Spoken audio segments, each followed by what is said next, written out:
So communism అనేది మనం గతంలో కమ్యూనిస్ట్ మేనిఫెస్టో గురించి చెప్పినప్పుడు, కార్ల్ మార్క్స్ గురించి చెప్పినప్పుడు చెప్పాను. అలాగే రష్యా విప్లవం 1917లో రష్యా విప్లవం గురించి చెప్పినప్పుడు కూడా కమ్యూనిజం అంటే ఏంటో మనం కొంత నేర్చుకున్నాం. కాబట్టి ఇది పూర్తిగా కొత్త టాపిక్ ఏమీ కాదు, పరిచయం ఉన్నదే. కమ్యూనిజం అనేది ఒక రాజకీయ, ఆర్థిక, సామాజిక భావజాలం అంటారు. నిజమే, ఇది ఒక రాజకీయ, ఆర్థిక, సామాజిక కాన్సెప్ట్. ఇది భావజాలం. కమ్యూనిజం అంటే అందరికీ చెందినది అంట. అంటే ఏంటి మీనింగ్? అందరికీ చెందినది అంటే మీనింగ్ ఏమిటి? అందరికీ చెందింది అంటే ప్రజలందరూ సమానమని, ఆస్తులన్నీ కూడా ప్రజలందరికీ చెందుతాయని, సమాజంలో అందరూ సమానమని ఒక నూతన సిద్ధాంతం ఇది. అందరూ సమానం, అందరికీ చెందినది, అది మీనింగ్. దీని యొక్క ఆశయం ఏంటి? ఆ సామాజిక, ఆర్థిక, వర్గ తారతమ్యాలు లేని సమాజం. అంటే ఆర్థిక పరంగా కానీ, అంటే ఆస్తుల పరంగా, డబ్బు పరంగా కానీ, సమాజంలో కానీ వర్గాలు కానీ, అంటే వర్గ తారతమ్యాలు కూడా లేకుండా, ఏ భేదము లేకుండా అందరూ సమాజంలో అందరూ సమానంగా ఉంటే దాన్ని మనం కమ్యూనిజం అని అంటాం. ఓకే, ఆశయం ఏంటంటే అది సాధించాలి. ఆర్థిక, సామాజిక, వర్గ తారతమ్యాలు లేని సమాజాన్ని స్థాపించడమే కమ్యూనిజం తాలూకా ఆశయం. ఆ ఆశయం కోసమే ఏర్పాటైంది ఇది, ఈ కమ్యూనిజం. ఇది సామ్యవాదం యొక్క అత్యున్నత దశ అంటారు. సామ్యవాదం యొక్క అత్యున్నత దశ. అంటే సామ్యవాదం ఎప్పుడొచ్చింది? పారిశ్రామిక విప్లవంలో శ్రామిక దోపిడీ ఎక్కువగా జరిగింది కాబట్టి శ్రామికుల కష్టాలు చూసి కొంతమంది సామ్యవాదులు, కాల్పనిక సామ్యవాదులని, శాస్త్రీయ సామ్యవాదులని వచ్చారు. కాల్పనిక సామ్యవాదులు అంటే నోట్ చేసుకోండి కొన్ని పాయింట్లు. సెయింట్ సైమన్,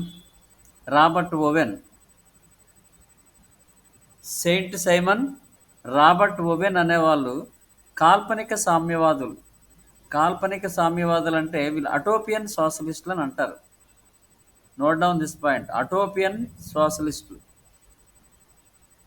వీళ్ళంతా ఆశయ సాధన, అంటే వీళ్ళు ఒక ఉన్నతమైన ఆదర్శ సమాజాన్ని ఊహించుకుంటారు. వీళ్ళు అది ప్రాక్టికల్గా కొంచెం ఇబ్బందికరమే అయినా, ప్రాక్టికల్గా అది ఇబ్బందే, సాధించడం కష్టం. కానీ వీళ్ళు ఒక ఆదర్శ సమాజాన్ని ఊహించుకొని ఆ ఆదర్శ సమాజం తయారు చేయాలి, ఎటువంటి వర్గభేదాలు లేకుండా ప్రజలందరూ సమానత్వంతో ఉండే విధంగా ఒక ఆదర్శ సమాజాన్ని ఊహించి దానికోసం పాటుపడదామంటారు అటోపియన్ సోషలిస్టులు. వాళ్ళే కాల్పనిక సామ్యవాదులని అంటారు. యాడ్ చేసావా? చేయవేగం. ఓకే, ఈ సామ్యవాదులు తర్వాత కార్ల్ మార్క్స్ లాంటి వాళ్ళు సైంటిఫిక్ సోషలిజం గురించి చెప్పారు. Scientific socialism. సో ఈ సామ్యవాదం తాలూకా అత్యున్నత దశే కమ్యూనిజం అని అంటున్నారు. కమ్యూనిజం అనేది సామ్యవాదం యొక్క అత్యున్నత దశ. ఓకే, ఇది మానవాళి చరిత్రలో జీవన విధానాన్ని సమూలంగా మార్చాలని ప్రతిపాదించింది. ఎందుకంటే సమాజం అన్న తర్వాత ఆ ధనికులని, పేదలని, సమాజం అన్న తర్వాత సమాజంలో ధనికులని, పేదలని, గొప్పవాళ్ళని, అధములని, ఓకే, ఇలాగా ఎక్కువ మతస్థు అంటే ఉన్నత మతానికి చెందిన వాళ్ళని, దిగువ మతానికి చెందిన వాళ్ళని, అంటే ఆ ఉన్నత కులానికి చెందిన వాళ్ళని, తక్కువ కులానికి చెందిన వాళ్ళని, సమాజం అంటే ఇన్ని రకాలుగా విడిపోయి ఉంటుంది. సమాజంలో ఎప్పుడూ సమానత్వం అనేది కనిపించదు. మరి వీటినన్నిటినీ రూపుమాపాలని కంకణం కట్టుకొని సమాజ స్థాపన కోసం ఏర్పడిన భావజాలమే కమ్యూనిజం. సమాజం పేరులోనే ఉంది, సమానత్వం. కులం పరంగా అదే ఉన్నత కులం, దిగువ కులం అని, తక్కువ కులం అని అనకూడదు. అటువంటి తారతమ్యం ఉండకూడదు. ఆర్థిక పరంగా ఒకడు కోటీశ్వరుడు, ఒకడు పేదవాడు అనే భేదం ఉండకూడదు. అంటే ఆర్థికంగా సమానత్వం సాధించాలి, సమాజపరంగా సాధించాలి, రాజకీయంగా కూడా సమానత్వం సాధించాలి. మరి ఇవన్నీ కూడా సమానత్వం సాధించినాడు సమాజ శ్రేయస్సు అనేది సాధ్యపడుతుంది అని కమ్యూనిజం తాలూకా వ్యాప్తి.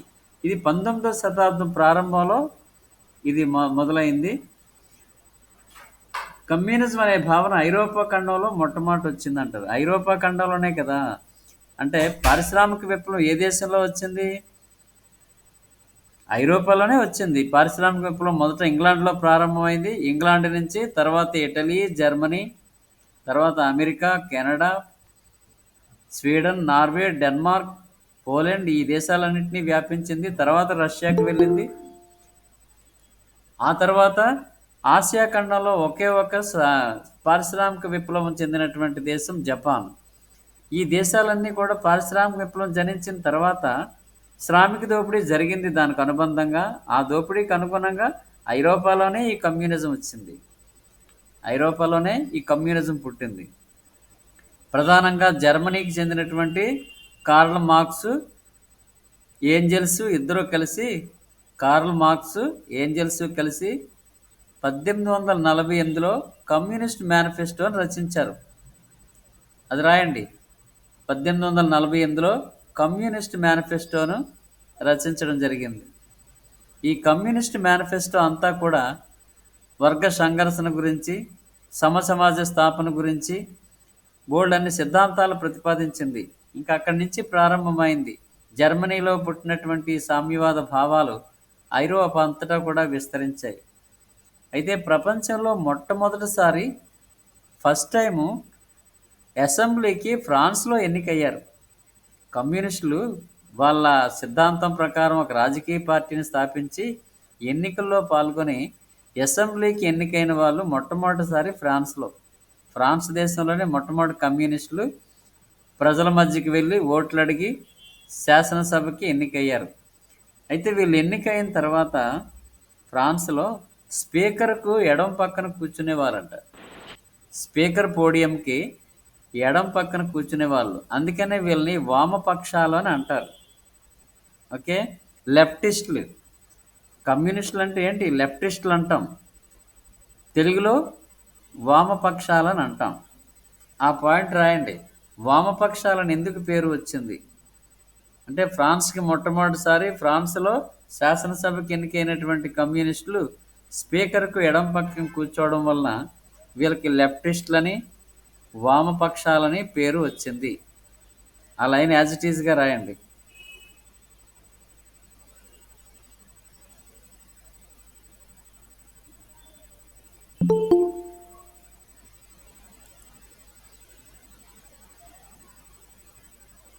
కమ్యూనిస్టులు అనే పేరు ఎందుకు వచ్చింది? వామపక్షాలనే పేరు ఎందుకు వచ్చింది? లెఫ్టిస్టులు అనే పేరు ఎందుకు వచ్చింది? For the first time in France. Okay, ఆ తర్వాత అది స్థిరపడిపోయింది. వామపక్షాలు భారతదేశంలో అయినా ఏ దేశంలోనైనా సరే కమ్యూనిస్టులు అంటే వామపక్షాలు లేదా లెఫ్టిస్టులు అనే పేరు ఆటోమేటిక్గా వచ్చింది. అయితే ఈ కమ్యూనిజం ఆ భావ వ్యాప్తి ఇదంతా కూడా కమ్యూనిస్ట్ మేనిఫెస్టో మొట్టమొదటిసారి వివరించింది. అంటే శాస్త్రీయంగా వివరించినటువంటి మొదటి వ్యక్తి ఎవరంటే కార్ల్ మార్క్స్. తన కమ్యూనిస్ట్ మేనిఫెస్టోలో కమ్యూనిజం గురించి ఒక సిద్ధాంతాన్ని ఒక పద్ధతి ప్రకారం వివరించాడు. అంతకు ముందైతే ప్రచారంలో ఉన్న ఒక్కొక్కరు ఒక్కొక్క భావాన్ని ప్రకటిస్తూ ఒక రకమైనటువంటి సస్పెన్స్ ఉండేది కమ్యూనిజం మీద పూర్తి కాన్సెప్ట్ అవగాహన కొరకు.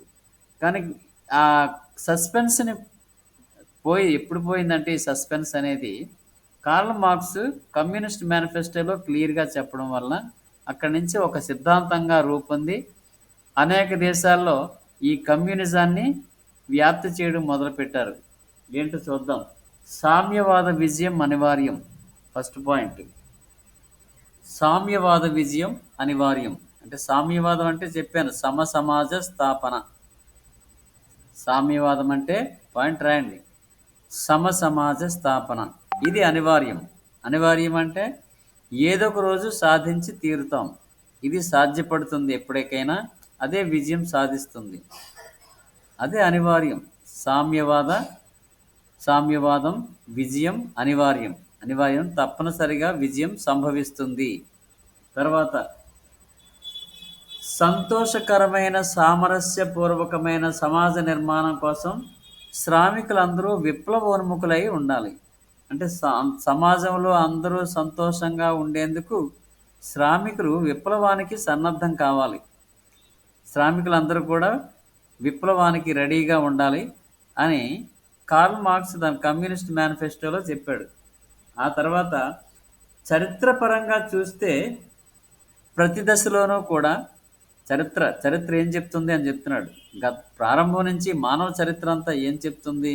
చరిత్రలో క్రమానుగతంగా ప్రతి దశలోనూ సంఘర్షణ అనేది వస్తుంది. ఒక వర్గం ఇంకొక వర్గానికి మధ్య సంఘర్షణ అనేది చరిత్రలో ప్రతి దశలోనూ వస్తుంది. కాలక్రమంలో సామాజిక అభివృద్ధి యొక్క అత్యున్నత ఉత్కృష్ట దశ సామ్యవాదం. అంటే ఈ దశలన్నిటికీ చివరికి చేరుకోవలసింది ఎక్కడికంటాడంటే సమాజంలో అందరూ శాంతియుతంగా ఉత్కృష్టంగా అత్యున్నతమైన జీవన ప్రమాణాలతో జీవించేదే సామ్యవాదం. అది చివరికి సంభవిస్తుంది. చరిత్రలో అన్ని దశల్లోనూ సంఘర్షణ అనేది కామన్గా ఉంటుంది, కానీ చివరికి సామ్యవాదం నిలుస్తుంది అంటాడు. ఆ తర్వాత అయితే వస్తువుల ఉత్పత్తిలో కొన్ని వర్గాల ప్రజల మధ్య గల సంబంధాన్ని తెలుసుకోవడం అత్యవసరం. అంటే వస్తువులు ఉత్పత్తి చేసే వర్గం ఒకటి ఉంటుంది, ఆ ఉత్పత్తికి కారణమైనటువంటి మరొక వర్గం ఉంటుంది. వీటి తాలూకా సంబంధాలు తెలుసుకోవాలి, అర్థం చేసుకోవాలి. మామూలుగా ప్రతి మనిషి కూడా ఉత్పత్తి ఎవరు చేస్తున్నారు, ఉత్పత్తి కారకాలు ఎవరి చేతుల్లో ఉన్నాయి, ఉత్పత్తి నిజంగా చేసేది ఎవరు, వీటి మధ్య సంబంధం ఏమిటి, ఇది అర్థం చేసుకోవాలంటాడు కార్ల్ మార్క్స్. ఈ తర్వాత కర్మాగారాల వంటి ఉత్పత్తి సాధనాల యజమానులు అంటే పాలకవర్గం, అంటే డబ్బు పెట్టుబడిగా పెట్టినటువంటి క్యాపిటలిస్టులు, పెట్టుబడిదారులు, వీళ్ళే కదా ఏంటి ఉత్పత్తి సాధనాలన్నీ కూడా కలిగి ఉంటారు. ఉత్పత్తి సాధనాలు అంటే ఏమిటి, ఉత్పత్తి కారకాలు అంటే ఏమిటి, మీకు ఎకనామిక్స్లో చెప్తారు. ఉత్పత్తి కారకాలు లేదా ఉత్పత్తి సాధనాలు. ఉత్పత్తి కారకాలు అంటే భూమి, శ్రమ, మూలధనం, వ్యవస్థాపకులు, ఇవి ఉత్పత్తి కారకాలు. ఈ ఉత్పత్తి కారకాలన్నీ కూడా పాలకవర్గం అధీనంలో ఉంటాయని కార్ల్ మార్క్స్ చెప్పాడు. ఓకే, అయితే వీళ్ళకున్నటువంటి ఆర్థిక శక్తి అంటే డబ్బంతా వాళ్ళ దగ్గరే, లాభాల రూపంలో ధనమంతా కూడా వాళ్ళ దగ్గరే కూడుతుంది. మరి ఆ ధనం కలిగినటువంటి ఈ వర్గం, పాలక వర్గం లేదా పెట్టుబడిదారీ వర్గం మరొక వర్గాన్ని అణచివేయడం అనేది సహజంగా జరుగుతూ ఉంటుంది అంటాడు. అంటే ఉత్పత్తి కారకాలు తమ అధీనంలో ఉంచుకున్నటువంటి కొంతమంది యజమానులు, అంటే ఈ పాలక వర్గము లేదా పెట్టుబడిదారులు మరొక వర్గాన్ని అణచివేయడానికి చూస్తూ ఉంటారని కమ్యూనిస్ట్ మేనిఫెస్టోలో వివరించాడు. అయితే ఉత్పత్తి కారకాలన్నీ వ్యక్తిగత ఆస్తిగా ఉంటాయి, వాళ్ళ సొంత ఆస్తిగా ఫీల్ అవుతారు. ఇదేమి సొంత ఆస్తి అంటే ఇప్పుడు పెట్టుబడిదారులు వేల కోట్లు, ఇప్పుడు అనిల్ అంబానీ అనే ధీరుభాయ్ అంబానీ లేకపోతే అదానీ గ్రూప్ ఆఫ్ ఇండస్ట్రీస్, వీళ్ళందరూ కూడా వేల కోట్లన్నీ కూడా వాళ్ళ సొంత ఆస్తులు. అవి వాళ్ళకు నచ్చినట్టుగా ఖర్చు పెట్టుకోగలరు. ఈ సొంత ఆస్తి కలిగినటువంటి ఈ వ్యక్తులందరూ కూడా శ్రామిక వర్గం కూడా మరొక వర్గాన్ని వీళ్ళు పీడిస్తూ ఉంటారు. కాబట్టి వీళ్ళ మధ్య సంఘర్షణ అనేది తప్పదు అంటాడు. అంటే సొంత ఆస్తి కలిగినటువంటి వేల కోట్లు కలిగినటువంటి ఈ ధనిక వర్గం వాళ్ళకు శ్రామిక వర్గానికి, అంటే ఉత్పత్తి కారకాల్లో ఒకటైనటువంటి శ్రామిక వర్గం అంటే ఫ్యాక్టరీల్లో పనిచేసే శ్రామికులు, వేతనాల కోసం పనిచేసే శ్రామికులు, ఈ శ్రామికులకి ఈ యజమానులకి లేదా పెట్టుబడిదారులు లేదా డబ్బున్న వాళ్ళకి మధ్య ఘర్షణ అనేది తప్పదు, ఘర్షణ అనేది అనివార్యం అంటాడు. ఓకే, అయితే ఉత్పత్తి కారకాల స్వంతదారులు వాటి నిర్వాహక వర్గం, శ్రామిక వర్గం అంటే పనివారు. ముందే చెప్పాను కదా, శ్రామిక వర్గం అంటే అందులో కూలి కోసం పనిచేసే వాళ్ళు శ్రామిక వర్గం. మరి పెట్టుబడిదారు వర్గం అంటే పెట్టుబడి పెట్టేవాళ్ళు, అంటే భవనాలు నిర్మించడానికి, యంత్రాలు కొనుగోలు చేయడానికి, వీటినన్నిటినీ కోఆర్డినేట్ చేసే వాళ్ళే పెట్టుబడిదారులు. ఓకే, అయితే పెట్టుబడిదారీ వ్యవస్థలో కొద్దిమంది చేతిలో సంపద అంతా కేంద్రీకృతం అయిపోయి ఉండిపోతుంది అంటాడు. అంటే సంపద అంతా కూడా ఈ పెట్టుబడిదారీ విధానంలో చాలా కొద్ది మంది చాలా కొద్ది మంది చేతుల్లో సంపద అంతా ఉండిపోతుంది. ఇప్పుడు ఉదాహరణకి భారతదేశంలో చూస్తే ఇప్పుడు ఈ అదానీ గ్రూప్ లేదా అంబానీ గ్రూప్ వీళ్ళందరి దగ్గర బిలియన్ డాలర్స్ ఉన్నాయి. బిలియన్ బిలియన్ డాలర్స్ ఎంత అవి? వేల కోట్లు, లక్షల కోట్లు, వేల కోట్లు కాదు, లక్షల కోట్లు వాళ్ళ దగ్గర ఉన్నాయి. 3 పూటలు తిండికి కరువయ్యే మనుషులు కూడా ఉన్నారు. నెల రాబోయేటప్పటికి వచ్చిన జీతం సరిపోద్దో లేదనే శ్రామిక వర్గం ఉన్నారు. అక్కడేమో లక్షల కోట్ల ఆస్తులు కలిగిన వాళ్ళు ఉన్నారు. అంటే సంపద అంతా ఏమవుతున్నట్టు కొద్ది మంది చేతిలో ఉండిపోతుంది. అంటే ఈ లక్షల కోట్లు కలిగినటువంటి కొంతమంది ధనికులు ఈ కార్మిక వర్గాన్ని అణచేస్తూ లాభాలు సంపాదిస్తూ రాజకీయంగా కూడా అధికారాన్ని ప్రాబల్యాన్ని పెంచుకుంటూ సంపదంతా వాళ్ళ చేతుల్లోనే ఉంచుకుంటారు.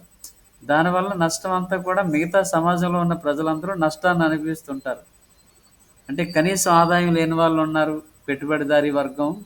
అంటే కనీస ఆదాయం లేని సామాన్య ప్రజలు ఉన్నారు, లక్షల కోట్లు ఉన్న ధనికులు ఉన్నారు. ఇదే కదా పెట్టుబడిదారీ వ్యవస్థ, పెట్టుబడిదారీ దేశాల్లో జరుగుతున్నటువంటి పోకడలు. అయితే శ్రామిక వర్గం పెట్టుబడిదారీ వర్గం మీద తిరగబడి ప్రభుత్వాన్ని, పరిశ్రమలను తమ నియంత్రణలోకి తెచ్చుకుంటాయి. అంటే ఏదో రోజు ఏం జరుగుతుంది అంటాడంటే జోస్యం, కార్ల్ మార్క్స్ జోస్యం ఏంటంటే ఈ శ్రామిక వర్గం ఏదో ఒక రోజు పెట్టుబడిదారీ వర్గాన్ని సమూలంగా నాశనం చేసి తమ నియంత్రణలోకి తెచ్చుకొని అధికారాన్ని శ్రామిక వర్గమే స్థాపిస్తారని జోస్యం చెప్తాడు. అంటే ఎన్నాళ్ళలో కొనసాగింది ఇది. కొద్ది కాలం పాటే ఈ పెట్టుబడిదారీ వర్గం అనేది తమ చేతుల్లో సంపదను ఉంచుకొని శ్రామికుల్ని కొన్నాళ్ళే అణచివేయగలరు తప్ప తరతరాలుగా అంటే వందల సంవత్సరాల పాటు శ్రామికుల్ని అణచలేరు. కొద్ది కాలమే ఇది కొనసాగుతుంది. ఈ ఘర్షణ ముదిరినాడు, ఈ ఘర్షణ పెరిగినాడు శ్రామికులందరూ కూడా ఈ పెట్టుబడిదారీ వర్గాన్ని కూల్చేస్తారు. సమూలంగా పెట్టుబడిదారీ వర్గాన్ని కూల్చేసి శ్రామిక నియంతృత్వాన్ని ఏర్పాటు చేస్తారంటారు. అది చరిత్రలో జరుగుతున్నదే. ఇప్పుడు మనం ఉదాహరణకి చరిత్రలో మనం చూసినట్లయితే మధ్యయుగం అంతా భూస్వామ్య యుగం అని చెప్పుకున్నాం. మధ్యయుగం అంతా చీకటి యుగం మరియు భూస్వామ్య యుగం. అంటే భూములే ఆధారం, భూమే ఆస్తి మధ్యయుగంలో. మరి భూములు వందల వేల ఎకరాలన్నీ కూడా భూస్వాముల అధీనంలో ఉండేవి. ఆ భూస్వాముల తాలూకు ఎస్టేట్లలో సామాన్య ప్రజలు వెట్టి చాకిరీ చేసుకుంటూ 3 పూటల తిండి కోసం వాళ్ళ పొలాల్లో పనిచేసేవాళ్ళు, రాత్రి పగలు కూడాను. సేద్య బానిస వర్గం ఒకవైపు, భూస్వాములు ఒకవైపు, మొత్తం భూమంతా వాళ్ళ అధీనంలో ఉండేది. రాను రాను చరిత్రగతిలో ఏం జరిగింది? అది ఆధునిక ఆరంభం నాటికి, అంటే 18వ శతాబ్దం ప్రారంభం నాటికే ఈ భూస్వామ్య వర్గం అంతా కూడా అంతరించిపోయింది. మధ్యతరగతి వర్గం అనేది పైకొచ్చింది. మధ్యతరగతి వర్గం అనేది వాళ్ళు చదువుకున్న వాళ్ళు, ఈ టీచర్స్, లాయర్స్, బ్యాంకర్స్, వ్యాపారస్తులు, వీళ్ళందరూ ఫ్రెంచ్ విప్లవంలో వీళ్ళే కదా ముందుండి నడిపించారు. ఫ్రెంచ్ విప్లవంలో బూర్జువా వర్గం అంటే మధ్యతరగతి వర్గమే. మధ్యతరగతి వర్గం అంటే ఈ వీళ్ళే, ఈ టీచర్స్ అని, బ్యాంకర్స్ అని, ట్రేడర్స్ అని, కమర్షియల్ ఏజెంట్స్ అని, విలేకరులు, పత్రికలు స్థాపించే వాళ్ళు, సంపాదకులు, ఇటువంటి వాళ్ళు మధ్యతరగతి వర్గం. వీరు వ్యాపారాలు చేసి లాభాలు సంపాదించుకొని ఎదిగిపోయారు. భూస్వాములు ఏం చేశారు? విలాసంగా తమకు వచ్చిన ఆదాయాన్ని అంతటినీ కూడా పెద్ద పెద్ద భవనాల్లో, భవంతుల్లో విలాసమైన జీవితాన్ని గడుపుతూ సంపదనంతటినీ కరిగించేశారు. అంటే ఖర్చు పెట్టేశారు. సంపదను సృష్టించలేదు భూస్వాములు, సంపదని ఖర్చు చేసేశారు. కానీ మధ్యతరగతి వర్గం ఏమైంది? రాను రాను వివిధ ఖండాల్లో వ్యాపారం చేసి లాభాలు సంపాదించి రాజుకి సపోర్ట్ చేసి ఈ భూస్వాములను అణిచేశారు. అంటే మధ్యయుగంలో భూస్వాముల తాలూకు ఆధిపత్యం ఆధునిక యుగం ఆరంభం నాటికి అంతరించిపోయింది. మధ్యతరగతి వర్గం ఆవిర్భవించింది. ఈ మధ్యతరగతి వర్గమే పెట్టుబడిదారీ వర్గం. అలాగే ఏ విధంగా అయితే మధ్యతరగతి భూస్వామ్య వ్యవస్థ అనేది అంతరించిపోయిందో ఈ మధ్యతరగతి వర్గం చేతిలో, అలాగే ఈ పెట్టుబడిదారీ వర్గాన్ని శ్రామిక వర్గం ఏదో రోజు నాశనం చేస్తుంది. శ్రామిక వర్గం తాలూకా ఈ పోరాటానికి శ్రామికుల పోరాటంలో ఈ రెండు వర్గాల మధ్య ఘర్షణలో పెట్టుబడిదారీ వర్గం అంతరించిపోతుంది. డెఫినెట్గా భవిష్యత్తులో శ్రామిక వర్గమే అధికారాన్ని చేజిక్కించుకొని అందరికీ సమానంగా ఆస్తులు పంపకం చేసి ప్రజలందరూ సుఖంగా ఉండేటట్టు సమసమాజన స్థాపన అనేది జరుగుతుంది, జరిగి తీరుతుందని కమ్యూనిస్ట్ మేనిఫెస్టోలో చెప్తాడు కార్ల్ మార్క్స్. ఓకే, అయితే ఇది అంత వేగం జరిగేది కాదు, దీనికి కొంత సమయం పడుతుంది. ఇది సడన్గా జరిగేది కాదు, కొంతకాలం పడుతుంది. ఈ కొంతకాలంలో శ్రామిక వర్గం క్రమేపీ బలపడి తిరుగుబాటు చేస్తారు, ఆ ఘర్షణలో విజయం సాధిస్తారు. అంతేగాని ఇమ్మీడియట్గా అయిపోయేది కాదని కూడా చెప్తాడు. తర్వాత వర్గ పోరాటం అనేది తప్పనిసరి, ఇది ఆల్రెడీ ముందే చెప్పాను మీకు. వర్గ పోరాటం అంటే శ్రామిక వర్గం, పెట్టుబడిదారీ వర్గం, ఈ రెండు వర్గాల మధ్య వర్గ పోరాటం. అంటే అధికారం చేజిక్కించుకోవడానికి శ్రామిక వర్గం కృషి చేస్తూ ఉంటారు. ఈ పెట్టుబడిదారీ వర్గం అనేది వాళ్ళ దగ్గర ఉన్నటువంటి డబ్బుతోటి, ఆ డబ్బు సహకారంతో వాళ్ళు వీళ్ళు అణిచేయడానికే చూస్తారు. అప్పుడు ఘర్షణ అనేది అనివార్యం అవుతుంది. ఈ ఘర్షణ చివరికి వర్గ పోరాటానికి దారితీస్తుంది, చివరికి శ్రామిక నియంతృత్వానికి దారితీస్తుంది. తర్వాత మార్క్స్ సిద్ధాంతంలో ప్రతి సమాజంలో మార్క్స్ ఏం చెప్తాడంటే, ప్రతి సమాజం ఇక్కడనే కాదు, ఏ దేశంలోనైనా ప్రపంచంలో ఏ మూలనైనా సరే సమాజంలో పీడించే వర్గము, పీడిత వర్గము. పీడించే వర్గం అంటే పాలక వర్గం, పాలక వర్గము, పీడిత వర్గము అంటే బాధపడే వర్గము. ఈ రెండు వర్గాలు ప్రతి సమాజంలోనూ ఉంటాయి అంటాడు. అంటే భారతదేశంలోనే అనుకోవక్కర్లేదు, అన్ని దేశాల్లో ఏ సమాజంలోనైనా సరే ఈ రెండు వర్గాలు ఉంటాయి. పీడించే వాళ్ళు ఉంటారు, పీడించబడే వాళ్ళు ఉంటారు. ఇది కార్ల్ మార్క్స్ చెప్పినటువంటి మరొక సిద్ధాంతం. అయితే ఈ పీడించే వర్గం ఏదైతే ఉందో ఆస్తులన్నీ వాళ్ళ చేతుల్లోనే ఉంటాయి, సంపద అంతా కూడా వాళ్ళ చేతుల్లో ఉంచుకొని అణచడానికి ప్రయత్నిస్తూనే ఉంటారు. కానీ ఏదో ఒక రోజు ఓటమి తప్పదు వాళ్ళకి అని అంటాడు. మార్క్స్ సిద్ధాంతం ప్రకారం సమాజం పెట్టుబడిదారీ వ్యవస్థ నుండి కమ్యూనిస్ట్ వ్యవస్థకు మారడానికి కొంతకాలం పడుతుంది, ఇప్పుడే చెప్పాను. ఓకే, కార్ల్ ఈ పరిణామ దశనే ఏమంటాడు, కార్మిక వర్గ నియంతృత్వ దశ. కార్మిక నియంతృత్వం అంటే కార్మికుల తాలూకా అధికారం, కార్మికులే ప్రభుత్వాన్ని స్థాపిస్తారు, కార్మికులే పాలకులు అవుతారు, కార్మికుల చేతిలోకి ఉత్పత్తి కారకాలన్నీ వస్తాయి, పెట్టుబడిదారీ వర్గం అనేది పూర్తిగా నశించిపోతుంది అనేది కార్ల్ మార్క్స్ తాలూకా ఈ కమ్యూనిస్ట్ సిద్ధాంతాలు. ఇవి కమ్యూనిజం అంటే అదే సమాజంలో సామాజికంగా, ఆర్థికంగా, సాంఘికంగా సమసమానత్వ స్థాపనే కమ్యూనిజం, దాని మూలార్థం. దానికోసం కృషి చేస్తుంది కమ్యూనిజం. ఆ కమ్యూనిజం తాలూకా అత్యున్నత దశ అదే సామ్యవాదం తాలూకా అత్యున్నత దశే కమ్యూనిజం. ఈ సామ్యవాదం మొట్టమొదట ఎప్పుడు పుట్టింది? సామ్యవాదం ఎప్పుడు పుట్టింది? దేని ఫలితంగా పుట్టింది? పారిశ్రామిక విప్లవం ఫలితంగా పుట్టింది. పారిశ్రామిక విప్లవంలో ఈ ధనికులందరూ పెట్టుబడిదారులు శ్రామిక వర్గాన్ని పీడించడం వల్లే ఈ సామ్యవాదం పుట్టింది. ఈ సామ్యవాదం తాలూకా అత్యున్నత దశే కమ్యూనిజం. ఈ కమ్యూనిజం భారతదేశం అది ప్రపంచంలోనే మొట్టమొదటి కమ్యూనిస్ట్ ప్రభుత్వం ఎక్కడ ఏర్పాటైంది? రష్యాలో ఏర్పాటైంది 1917లో.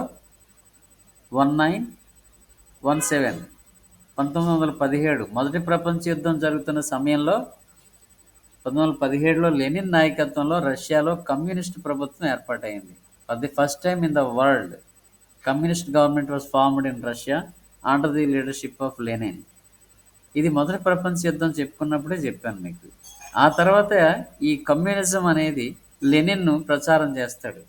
అంటే ప్రపంచవ్యాప్తంగా కమ్యూనిజాన్ని వ్యాప్తి చేయాలని రష్యా కంకణం కట్టుకుంటుంది.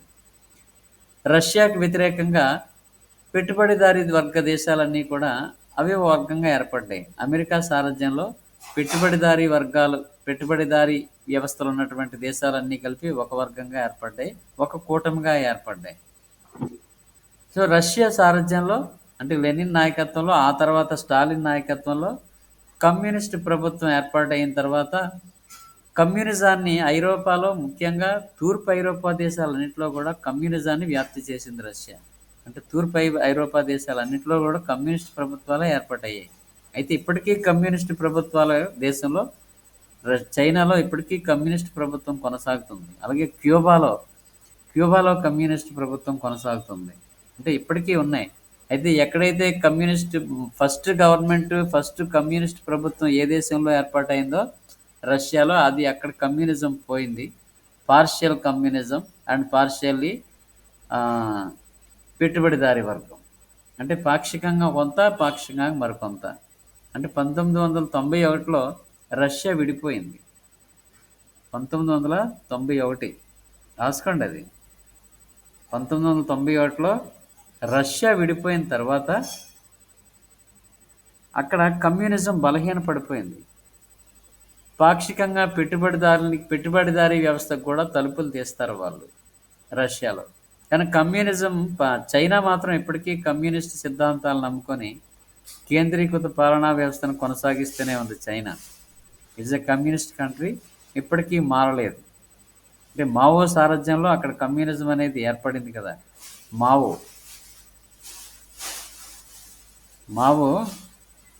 ఆధునిక చైనా నిర్మాత. మావో సేటింగ్ పూర్తి పేరు మావో సేటింగ్. ఆధునిక చైనా నిర్మాత, కమ్యూనిస్ట్ పార్టీ వ్యవస్థాపకుడు, రెడ్ ఆర్మీ వ్యవస్థాపకుడు. చైనా ఆర్మీని రెడ్ ఆర్మీ అంటారు ఇప్పటికీ కూడా, రెడ్ ఆర్మీ. ఆ రెడ్ ఆర్మీ రూపకర్త మావో సేటుంగ్. ఇవన్నీ ఇంపార్టెంట్ పాయింట్సే, మీకు నాలెడ్జ్ ఇది.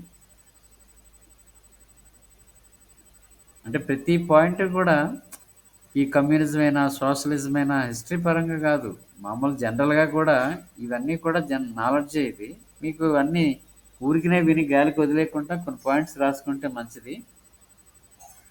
ఓకే, ఇది కమ్యూనిజం అంటే ఏమిటి, కమ్యూనిజం తాలూకా సిద్ధాంతం తాలూకా మూల సిద్ధాంతం ఏంటి, అది సమసమాజ స్థాపన కోసం ఏ విధంగా కృషి చేస్తుంది. అందులో కార్ల్ మార్క్స్ కమ్యూనిస్ట్ మేనిఫెస్టోలో ఏం చెప్పాడు. Okay, communist manifesto Engels, Karl Marx ఇద్దరూ కలిసి 1848లో కమ్యూనిస్ట్ మేనిఫెస్టోని విడుదల చేశారు కదా, అదే మూలం. ఆ కమ్యూనిస్ట్ మేనిఫెస్టో అనే గ్రంథం అందరినీ ప్రేరేపించింది, ముఖ్యంగా లెనిన్కి మంచి ప్రేరణ. లెనిన్ సారథ్యంలో రష్యాలో రాజరికాన్ని కూలదోసేసి కమ్యూనిస్ట్ ప్రభుత్వం స్థాపించగలిగాడంటే కమ్యూనిస్ట్ సిద్ధాంతాలు అవి, కార్ల్ మార్క్స్ తాలూకా కమ్యూనిస్ట్ మేనిఫెస్టో ప్రధాన కారణం. ఆ తర్వాత లెనిన్ సారథ్యంలో రష్యా మిగతా దేశాల్లో కమ్యూనిజాన్ని వ్యాప్తి చేస్తుంది. ఏకంగా స్టాలిన్ నాయకత్వంలో రష్యాలో పంచవర్ష ప్రణాళికలు స్టాలిన్ ప్రారంభించాడు. రష్యాలో అద్భుతమైన ప్రగతి సాధించాడు. అదే నమూనాలో భారతదేశం కూడా ఫాలో అయింది.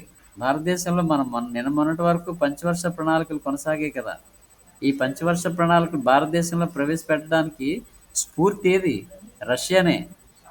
రష్యాలో ఈ పంచవర్ష ప్రణాళికలు ఏ విధంగా అద్భుతమైన ప్రగతి సాధించిందో, రష్యా ఎటువంటి ఫలితాలను ఇచ్చిందో ఇండియాలో జవహర్లాల్ నెహ్రూ, సుభాష్ చంద్రబోస్ లాంటి వాళ్ళు తెలుసుకొని ఇక్కడ కూడా సామ్యవాదాన్ని ప్రవేశపెట్టాలని, ఇక్కడ కూడా రష్యా తరహా ఈ పంచవర్ష ప్రణాళికలు ప్రవేశపెట్టాలని ఇక్కడ అనుకోవడం వల్లే ఇక్కడ ప్లానింగ్ కమిషన్ ఏర్పాటైంది 1950లో. ఆ తర్వాత పంచవర్ష ప్రణాళికలు ప్రారంభమయ్యాయి.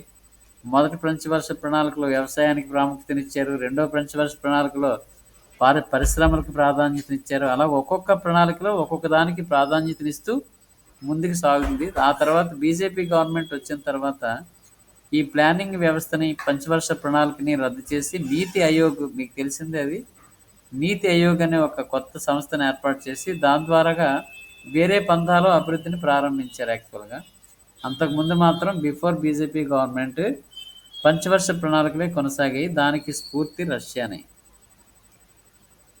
ఓకే, ఇది కమ్యూనిజం. కమ్యూనిజం అంటే ఏమిటి, దాని అర్థం ఏంటి, దాని మూల సిద్ధాంతం, దాన్ని కార్ల్ మార్క్స్ ఏ పంథాలో చెప్పాడు సమాజంలో ఈ వర్గ పోరాటం గురించి, ఇది. తర్వాత అయితే ఆంధ్రప్రదేశ్లో కమ్యూనిజం ఏ విధంగా వ్యాప్తి చెందింది, అది రేపు క్లాసులో చెప్పుకుందాం. ఈ రోజుకి ఈ కమ్యూనిజం అంటే ఏంటో విన్నారు కాబట్టి సొంతంగా మీరు కొన్ని వాక్యాలు రాసుకోండి, లేదా అది చదవండి.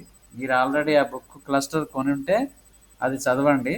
దాంట్లో మీకు ఈ కమ్యూనిజం అనేది నేను చెప్పిన తర్వాత చదివితే చాలా క్లియర్గా మీకు అర్థమవుతుంది. మంచి నాలెడ్జ్ ఇది. ఓకే, రేపు ఆంధ్రాలో ఓకే సార్. ఆంధ్రాలో కమ్యూనిజం వ్యాప్తి అనేది రేపు చెప్పుకుందాము. Okay, thank you one and all.